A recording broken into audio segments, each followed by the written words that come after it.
आमोदनी हिंदी साहित्य में आप सभी का एक बार फिर से स्वागत है। अपनी आज की इस यूजीसी नेट जेआरएफ हिंदी साहित्य की कक्षा में जो हमारा चर्चा का विषय है वह है झूठा सच उपन्यास खंड 1 से 5, जिसमें कि आपको हम झूठा सच उपन्यास की जो कथा है उसकी चर्चा करेंगे। प्लीज़ वीडियो को लाइक और चैनल को सब्सक्राइब जरूर करिएगा। तो चलिए शुरू करते हैं खंड 1 से। मास्टर राम लुभाया और बाबू राम जुआए की माँ का देहांत, सारा मोहल्ला इकट्ठा होता है। क्या होता है? इनकी माँ का देहांत होता है और यहीं से कहानी शुरू होती है। मास्टर लुभाया का बेटा जयदेव, तारा, शीलो जो सभी पात्र हैं, इनसे ही इस उपन्यास की क्या है कथा बनती है। तो क्या है, जैसे ही उनकी माँ मर जाती है तो सारा मोहल्ला इकट्ठा हो जाता है। दो बहुएं होती हैं, दोनों क्या है रोना धोना शुरू करती हैं। ऊंचे स्वर में चित्कार करने के लिए आपस में कहती है। इससे क्या होता है, गली भर के लोग नींद से जाग उठे। पड़ोसने मालदेई, लल्लो, करतारो, संतकौर, पीतम देई और जीवा तुरंत आ गई। छाती पीट कर विलाप होने लगा। विलाप करती स्त्रियां बीच बीच में संतोष भी प्रकट कर देती थी। बुढ़िया का समय भी आ गया था। भगवान पोते पोतियों से भरा घर छोड़कर गई है, कर्मों वाली थी। आप सभी जानते हैं कि हमारे हिंदुस्तान में एक प्रथा है कि जब कोई मर जाता है तो लोग इकट्ठे होते हैं और आपको पता है वो सांत्वना देते हुए इन्हीं बातों को कहते हैं जब कोई वृद्ध मरता है। उसके बाद क्या होता है कि वृद्ध समाज, जो बुद्ध समाज है, वहाँ की बहनें आ जाते हैं। जब भी कोई वृद्ध मरता है तो बुद्ध समाज की बहनें या भाई, जो जेंडर होता है उसके अनुसार आते हैं और क्या करते हैं, विलाप करते हैं। कोला नाउन भी आई। कोला नाउन कौन होती है? ये स्यापा विशारद समझी जाती थी, एक तरीके से डायरेक्शंस देती थी कि स्यापा किस प्रकार करना है। वह कहती है, बोल मेरिए राणिये राम जी दा नाम। हाथ पैर छाती और जांघों पर पड़ने लगते हैं। जैसे ही वो इस बात को कहती है तो अन्य स्त्रियां उनके पीछे पीछे इसी लाइन को दोहराती है और अपनी छाती को पीटने लग जाती हैं, अपनी जांघों को पीटने लग जाती है। नाउन बोली, हुंदिया हुक्मा वाल ये राणिये अम्मा। स्त्रियां भी फिर यही दोहराती है, हाय हाय राणिये अम्मा। इस प्रकार देखते हैं कि एक प्रकार की एक कमांड देती हैं कि किस प्रकार इनको रोना है। स्यापे में स्त्रियों के हाथ एक ताल से धप धप छातियों पर पड़ने लगे। नाउन वेदना में कुरलाते स्वरों से विलाप के बोल बोलती थी और स्त्री एक स्वर में हाया हाया हाया हाया पुकारती दोनों हाथों से एक छाती पीटती जाती थी। राम लुभाया क्या है, शौक मनाने के लिए पुरुषों के मध्य बैठे हैं। चौथे दिन एक रस्म होती है जब वृद्ध मरते हैं, जिसको मरना बाटा बोला जाता है। तो मरना बांटा जाता है। इसमें क्या है, जो शादीशुदा स्त्रियां होती हैं उनको कुछ पैसे वगैरह की दिए जाते हैं। जिसमें क्या होता है, जो तारा होती है, मास्टर राम लुभाया की जो लड़की होती है, अब उसकी सगाई नहीं हुई, किंतु जो शीलो होती है राम जुआए की लड़की, उसकी क्या होता है, सगाई हो चुकी है, तो उसको 2 रुपये मिलते हैं, किंतु तारा को कुछ नहीं मिलता। इस बात पे दोनों बातें करती है। जयदेव जो है तारा का भाई, कॉलेज गया हुआ है और दोनों बातें करती करती ऊपर छत पर चली जाती है। वहाँ पर वह चर्चा करती है कि बलदेव नाम का एक लड़का है, कितना सुंदर और सुशील गठित उसका शरीर है। इस प्रकार क्या होता है, वहाँ पे एक रतन आता है। रतन कौन है? एक लड़का है गली का, जिस पर तारा का क्या है, बहुत आकर्षण होता है। वह उसके प्रति क्या होती है, बहुत आकर्षित होती है और धीरे धीरे ये प्रेम में बदलने लगता है। किंतु एक दिन वह क्या देखती है, शीलो और रतन के बीच में कुछ चल रहा है, जिससे वो क्या होता है, शीलो से तो कुछ नहीं कहती, किंतु रतन से उसे क्या होता है, घृणा आने लगती है। वह रतन से घृणा करती है और अब उससे बात भी करनी उसने छोड़ दी है। लाला सुखलाल जो है, जो रेलवे में एक व्यापारी का काम करते हैं, राम जुआया के जो है, राम जुआया भी रेलवे में है, तो वो भी उनके दोस्त हैं। तो क्या होता है कि बुढ़िया जब मर जाती है तो उसके स्यापे के लिए आते हैं। तारा की ताई तारा की सगाई की बात छेड़ती है कि सोमराज से हो जाए। सोमराज कौन है? लाला सुखलाल का लड़का है, जिसकी सगाई टूट चुकी है। उसकी माँ बताती है कि किस प्रकार सगाई वगाई टूटी। तो इसमें उसकी ताई कहती है तारा की, कोई बात नहीं, मेरे देवर की एक लड़की है जो मैट्रिक में फर्स्ट डिवीज़न से पास हुई है, आप उसे देख लीजिए, सोमराज के लिए बिल्कुल सही रहेगी। वह और आगे पढ़ना चाहती है, किंतु उस समय भारतीय समाज में स्त्री शिक्षा का प्रचलन नहीं था। वह सुरेंद्र के भतीजे के, अब यहाँ पे क्या होता है, आप समझते हैं कि उस समय कैसी परिस्थितियाँ थी। तो जिस कारण क्या होता है कि स्त्री शिक्षा का क्या था, प्रचलन ही नहीं था। तो कहते कि ठीक है, हम आगे नहीं पढ़ाएंगे, हम इसे यहीं पर क्या करेंगे, रोक देंगे, किंतु अभी इसकी क्या ज़रूरी है, सगाई ज़रूरी है। और इस प्रकार क्या होता है, ये कथा आगे बढ़ती है। किंतु जैसे ही तारा को यह पता चलता है तो वह क्या होती है, बहुत उदास हो जाती है। खंड 2। जयदेव पुरी एमए के दूसरे वर्ष में पढ़ रहा है। स्वतंत्रता संग्राम 1943 में भाग लेने के कारण गिरफ्तार हो जाता है। वह क्या है, शुरू से ही जब से वह कॉलेज में था, जब से वह क्या कर रहा था कि स्वतंत्रता संग्राम की जो है लड़ाई में भाग लेता था। राजनीतिक गतिविधियों में जयदेव को क्या था, बहुत इंटरेस्ट था। वह पौने 2 साल और 2 सप्ताह जेल में रहा और फिर क्या हुआ, जेल से रिहा हुआ। पौने 2 साल जेल में रहा और घर आया। जब वह जेल में था उसे घर की आर्थिक दशा जो है क्या है, बहुत परेशान करती थी। किंतु जैसे ही वह पहले उसे देश की आर्थिक दशा परेशान करती थी, जब वह घर आया तो उसने देखा कि चीनी के भी लाले पड़े हुए हैं और माँ चाहती है कि वह चीनी कहीं से सस्ते में खरीद कर ले आए। जिसके कारण वह सोचता है कि आगे क्या होगा, अगर अभी ये हाल है तो आगे क्या होगा।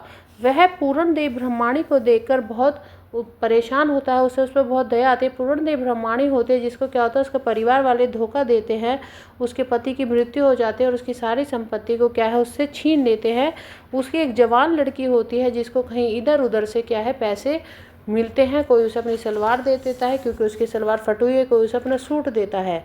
जयदेव देखता है कि उसका भाई जो है हरदेव, वह भी रतन की क्या है, पुरानी पैंट पहनकर घूमता है, जिससे उसके मन में ये आता है कि मुझे अपने घर के लिए कुछ करना चाहिए, मुझे कोई ऐसा काम ढूंढना चाहिए जिससे कि मेरे घर में क्या हो, खुशहाली आए, आर्थिक स्थिति अच्छी हो जाए। वह इधर उधर क्या है, नौकरी की तलाश में घूमता रहता है। फिर वह जहाँ सुनता है कि उसकी बहन जो है, उसकी जो है क्या है, सगाई सोमराज के साथ होने वाली है। वह सोमराज को पसंद नहीं करता, इस बात को पसंद नहीं करता क्योंकि वह क्या चाहता है कि उसकी बहन पढ़ लिख कर कुछ आगे जाए, जिसके लिए वह क्या कहता है कि बीए कराएंगे। और बीए कराने के लिए इधर उधर से क्या है, उधार पैसा मांगते हुए घूमता है कि कोई पैसा दे दे। तो उसे उधार पैसे कौन देता है, डॉक्टर प्राण है जो उसे इसके लिए उधार पैसे देते और कहते हैं, अलमारी में से 10-10 के नोट लाकर जयदेव के हाथ में दे दिए और बोला, आशा है कि किसी झगड़े में पड़ने के लिए रुपये तुम्हें नहीं चाहिएगा, तुम इसे पढ़ाई पर ही लगाओगे। लाला बाधवा मलनारंग की बेटी उर्मिला को पढ़ाना शुरू करता है कि किसी तरीके से मेरी क्या हो जाएगी, जो मेरी आर्थिक स्थिति है वह अच्छी हो जाएगी। उसका जो लड़का है लाला बाधवा मलनारंग का, वह मास्टर जी के पास ही पढ़ता था, जगदीशन। किंतु पुत्री को पढ़ाने की बात आई तो जयदेव कहता है ठीक है मैं पढ़ा दूंगा। ट्यूशन के उसे क्या होता है, कुछ पैसे मिलने लगते हैं। एक दिन उर्मिला की माँ जयदेव को अपने साथ वो घूमने जाते हैं, कहते तुम भी चलो वहाँ पर इसे ट्यूशन पढ़ाना, तुम घूम भी लोगे और तुम्हारे को क्या है, आर्थिक लाभ भी होगा। जयदेव मान जाता है। किंतु जो उर्मिला है वो बहुत जिद्दी लड़की होती है और जयदेव पर आसक्त होने लगती है, उसके प्रति आकर्षण बढ़ने लगता है। जयदेव का आकर्षण भी बढ़ता है क्योंकि आप समझते हैं ये उम्र ही ऐसी होती है। फिर एक दिन क्या होता है, उनकी माँ देख लेती है तो माँ लड़की की पिटाई करती है, किंतु लड़की पिटाई होने के बाद भी नहीं मानती। आखिरकार जयदेव उसे ट्यूशन पढ़ाना छोड़ देता है और लाहौर वापस आ जाता है। लाहौर वापस आते समय भी उसे पल पल उर्मिला की याद आने लग जाती है, किंतु वह इसमें कुछ नहीं कर पाता। जो उर्मिला है वह इतनी जिद्दी होती है कि पिटने के बाद भी नहीं मानती और वापस कहती है कि पहले चाटा मारिए, कहा क्यों था। उर्मिला ने गणित की कॉपी पुरी के हाथ से खींचकर ठप से मूंद दी और गाल आगे बढ़ा दिया। पुरी ने अब क्या क्या उसके एक चाटा लगाया, वह आपे में ना रह सका था। उसका हाथ जोर से चला गया था और करारा पड़ा था। उर्मिला के भरे हुए सुनहरे गोरे गाल पर लाल लाल 4 उंगलियों की झलक आ गई थी। इस प्रकार कहानी आगे बढ़ती है। देखिए खंड 3। पुरी जो है एक लेखक बनना चाहता है, एक बहुत बड़ा लेखक बनना चाहता है, जिसके लिए वो क्या करता है, अपनी कहानियों को प्रकाशित करता है। इधर उधर कहीं भी कोई भी उसे जो पत्र मिलते हैं उनमें, देखिए पैरोकार और निषाद के साप्ताहिक अंकों में उसकी कहानियाँ क्या है, प्रकाशित होती हैं। उसके उदयमान लेखक के रूप में तो बहुत लोग जानते थे, परंतु इन 4 कहानियों की विशेष चर्चा और प्रशंसा हुई। इससे क्या हुआ कि सब उसे जयदेव को जानने लगे। इस प्रशंसा के नशे में पूरी पेट में बेरोजगारी की पोल रहने पर भी अभ्यास से अकड़ी रहने वाली अपनी रीढ़ पर गर्दन को भी अकड़ाकर चलने लगा। वह कभी कभी अपनी रचनाओं और कला का मूल्य जानने की कोशिश करता कि जो वह मेहनत करता है उसका कोई मूल्य भी है, क्योंकि नौकरी तो मिलती है नहीं और ना ही उस हिसाब से पैसा मिलता, तो क्या इसका मूल्य है। वह निराश होता है और सोचने लगता है। फिर उसकी जो मुलाकात है वह पैरोकार के जो कनक से होती है। कनक कौन है? नया हिंद पब्लिकेशन है जो उसके मालिक है पंडित गिरधारी लाल की मंझली बेटी होती है, उससे उसकी मुलाकात होती है। पैरोकार के संपादक है करमचंद जी कशिशपुरी से अपनी बेटी को ट्यूशन पढ़ाने के लिए कहते हैं और वह कनक को ट्यूशन पढ़ाने लगता है और उसके साथ भी क्या है, वह प्यार में पड़ जाता है। किंतु क्या होता है कि जब कनक को इस बारे में पता चलता है तो क्षणे क्षणे कनक के सहज निसंकोच व्यवहार और साहित्य चर्चा के उत्साह का स्थान उसका आदरपूर्ण मौन ले जा रहा था। अब वह पहले की तरह खोज पोर कर छंदों की विवेचना नहीं करती थी। ध्यान आ जाता पुरी जी के काम से थके हुए होंगे। यदि पिताजी उठकर चले जाते तो वे भी कुछ समय के लिए दोनों चुप रह जाते और फिर संकोच होने लगा। वे चुप क्यों बैठे हैं? जाड़ों के दिन थे। पूरी सप्ताह भर बाद कनक के यहाँ आया तो सूर्यास्त से पूर्व ना पहुँच सका। बैठक में पंडित जी सिर पर साफा बांधे और हाथ में छड़ी लिए बाहर जाने के लिए तैयार बैठे थे। गिरधारी लाल जी ने आओ बरखुरदार कहकर ऊंचे स्वर में पुरी का स्वागत किया। उसके स्वास्थ्य के विषय में प्रश्न किए। पैरोकार पत्र की प्रशंसा के व्याज से उसके काम की सराहना की। कनक के लिए बहुत सी हिंदी पुस्तकें मंगा देने की सूचना दी। अब यहाँ पे क्या होता है कि दोनों आपस में मिलते हैं। नहीं तो कनक बोली आप कहिए। दोनों फिर एक दूसरे की उपस्थिति की अनुभूति में चुप रह गए। कनक को याद आया चाय ले आऊं? जल्दी क्या है? पुरी ने कहा। उसके अवरुद्ध स्वर ने कनक को और भी कंटकित कर दिया। वह अपनी साड़ी के आंचल के छोर में आंखें गड़ाए कोई एक विशेष धागा खोजने लगी। कनक को चुप देख पुरी ने पूछा चाय की जल्दी है? कनक ने एक पल पुरी की आंखों में देख पलके झुकाकर इनकार में सिर हिला दिया और उसकी कांपती हुई उंगलियां साड़ी के आंचल में फिर तागा खोजने लगी। कनक का रोम रोम सिहर उठा। पुरी ने आंखें मिलाने में झिझक अनुभव कर वह बोली मेरी आंखें गुलाबी है, अपनी देखिए। उसकी आंखें फिर झुक गई। पुरी ने जिस बात को सदा मन में दबाए रखने का निश्चय किया था अचेतन रूप से जीवा पर आ गई। बोला एक बात कहूँ? कनक ने अनुमति में सिर झुकाया। नाराज तो नहीं होंगी? कनक ने पुरी की ओर आंखों में देखकर नाराज ना होने के आश्वासन के लिए इनकार से सिर हिला दिया।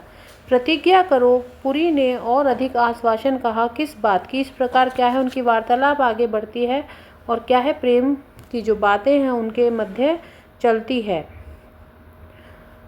अब यहाँ पे जो खंड 4 है, पत्र के कार्यालय में अपनी उपयोगिता प्रमाणित करने में जयदेव पुरी को बहुत समय ना लगा। उसका क्या हो गया, चारों तरफ क्या हुआ, सम्मान होने लगा, सब उसे जानने लगे। एक लेख छापने में पुरी क्या करता है, एक गलती कर देता है। वह गलती क्या करता है कि उसे छापना होता है किंतु उसमें क्या है, वह अपने आप से ही एक गलती कर देता है। उसमें समाचार क्या था, आज बीए की परीक्षा के अंतिम दिन इन्विजिलेशन ऑफिसर दीन मोहम्मद ने सनातन धर्म कॉलेज के विद्यार्थी सोमराज साहनी को अपने साथ लाए कागजों से परीक्षा पुस्तक पर नकल करते देखकर आपत्ति की और उसे परीक्षा पुस्तकें उन्हें सौंप देने की आज्ञा दी।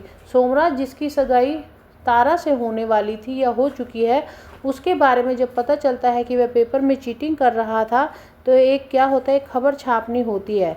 पुरी को जब ये समाचार पता चला और उससे कहा गया इसे छापे तो वो क्या करता है, अपने आप से उसमें कुछ गलतियां कर देता है क्योंकि यहाँ पे उसे शर्मिंदगी महसूस होती है कि उसकी बहन का जो घरवाला है होने वाला वो कैसी हरकतें कर रहा है।